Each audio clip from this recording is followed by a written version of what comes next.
नमस्कार मैत्रिणींनो, स्वागत आहे आपले कोल्हापुरी स्टाईल या माझ्या यूट्यूब चॅनलमध्ये। चला तर आपल्याला दिवसभरामध्ये एकदम चटपटीत किंवा चटरपटर असं खाण्यासाठी काहीतरी नेहमीच हवं असतं, किंवा काही जणांना चहाबरोबर सुद्धा असे चटरपटर पदार्थ खाण्यासाठी हवे असतात।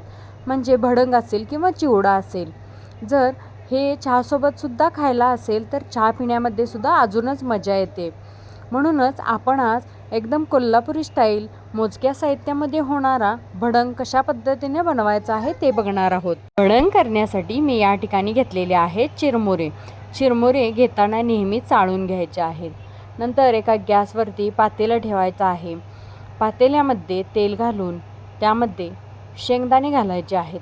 शेंगदाणे चांगले खरपूस असे तळून घ्यायचे आहेत। शेंगदाणे तळत असतानाच त्यामध्ये जिरे मोहरी घातलेली आहे, त्याचबरोबर कढीपत्तासुद्धा घालायचा आहे आणि चांगलं परतून घ्यायचं आहे।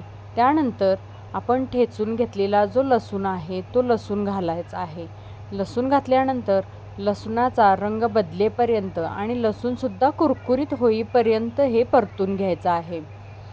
त्यानंतर त्यामध्ये लाल तिखट, कोल्हापुरी कांदा लसूण मसाला, थोडीशी हळद घालायची आहे आणि चवीप्रमाणात मीठ घालायचं आहे आणि चांगलं मिक्स करून घ्यायचं आहे। त्यानंतर आपण जे चाळून घेतलेले चिरमुरे आहेत ते चिरमुरे यामध्ये घालून तेलामध्ये घातलेले सगळे मसाले चांगल्या प्रकारे चिरमुऱ्याला लागेपर्यंत चांगलं मिक्स करून घ्यायचं आहे। तुम्ही यामध्ये गरम मसाला किंवा चिवडा मसाल्याचा सुद्धा वापर करू शकता। आणि चिरमुरे चांगल्या प्रकारे मिक्स झाल्यानंतर त्यामध्ये वरून बारीक केलेली साखर म्हणजेच पिठी साखर घालायची आहे। पिठी साखर घालून झाल्यानंतर यामध्ये मी घातलेला आहे फरसाणा। फरसाणा आपण आपल्या इच्छेनुसार आपल्याला हव्या त्या प्रमाणामध्ये आपण घालू शकतो। तुम्हाला जास्त फरसाणा आवडत असेल तर तुम्ही जास्त घालू शकता, कमी आवडत असेल तर कमी घालू शकता आणि आवडत नसेल, घातला नसला तरीसुद्धा चालू शकते।